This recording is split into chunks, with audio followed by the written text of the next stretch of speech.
Olá, gente! Bom, mais uma aula de política florestal, só que essa não vai ser uma aula expositiva.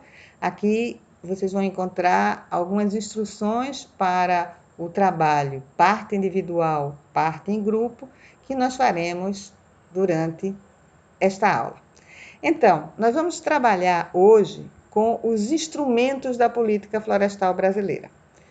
Esses instrumentos que estão na Lei 12.651, 2012, não são os únicos, até porque a política florestal brasileira não se esgota na Lei 12.651. Bom, mas embora esta lei, que é a chamada Lei de Proteção da Vegetação Nativa, ou também chamada por alguns de Código Florestal, embora ela não pretenda estabelecer a política florestal brasileira, ela traz sim instrumentos importantes para a gestão florestal.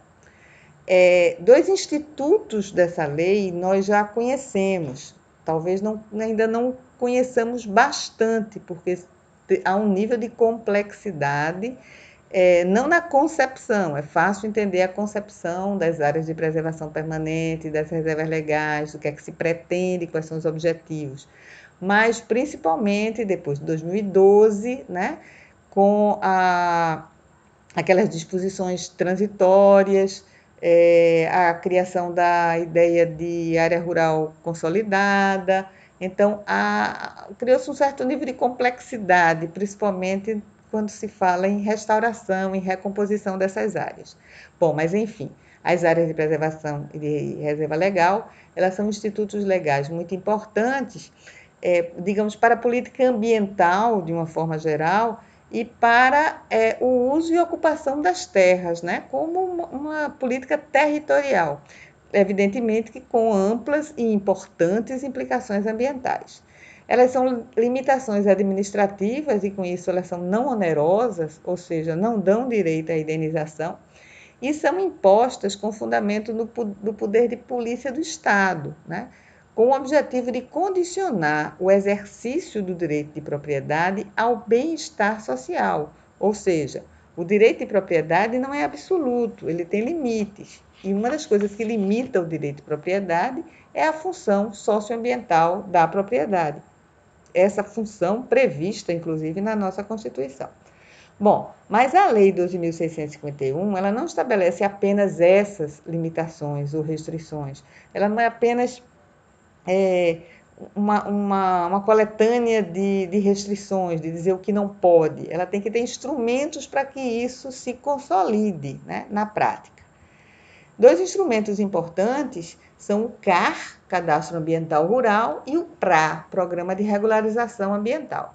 Então, a Lei 12.651 definiu esses dois instrumentos, né?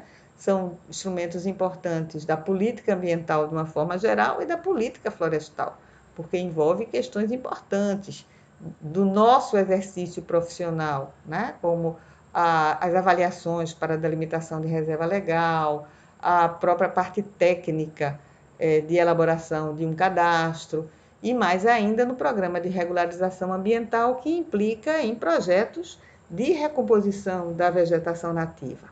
Bom, o CAR é um instrumento de controle e também de comunicação. Ele é fundamental para a fiscalização e controle ambiental, para o monitoramento da aplicação das normas legais e também para o planejamento de ações de recuperação ambiental. Para conhecer mais sobre o CAR, a gente pode consultar justamente o site do CAR, né? O www.car.gov.br. E lá você encontra toda a legislação a respeito, inclusive detalhes da operacionalização na Instrução Normativa de 2014 do Ministério do Meio Ambiente. Por sua vez, o PRA é um instrumento de comando e controle que reúne, né, de acordo com o decreto que regulamentou, que é o decreto 7.830 de 2012, ele reúne um conjunto de ações e iniciativas a serem desenvolvidas por proprietários ou poceiros rurais com o objetivo de adequar e promover a regularização ambiental, com vistas ao cumprimento do disposto do capítulo 13 da Lei 12.651. A inscrição do imóvel rural no CAR é condição obrigatória para adesão ao Programa de Regularização Ambiental. Bom, mas há mais instrumentos previstos na Lei 12.651. Nossa tarefa hoje é encontrar outros instrumentos, identificando sua natureza, objetivos e principais características. Por exemplo, vou fazer apenas de um. O PRA. Falhou aqui. O PRA, Programa de Regularização Ambiental. Qual é a natureza dele? É um instrumento de comando e controle, que tem como objetivo a regularização ambiental de imóveis rurais, por sinal, né? Porque ele está associado ao CAR, que é um Cadastro Ambiental Rural. Quais são as características do PRA? A adesão ao PRA se dá na declaração do CAR. Ao declarar o CAR, o proprietário, a proprietária, o pulseiro, pulseira, informa se vai aderir ou não ao programa de regularização ambiental. Feito isso, depois disso, se assina um termo de compromisso e se elabora um projeto de recomposição, regeneração ou compensação. No caso da compensação, isso só é previsto para caso de reserva legal, recuperação da reserva legal. Feito isso, assinado o termo de compromisso, ficam suspensas as autuações por infrações cometidas antes de julho de 2008, relativas à supressão irregular de vegetação em APP, reserva legal e uso restrito. Bom, são características gerais do PRA, que só podem ser resumidas assim depois que a gente interpretar, compreender direitinho o propósito e as características, né? Para que a gente possa sintetizar assim de uma forma na tabela.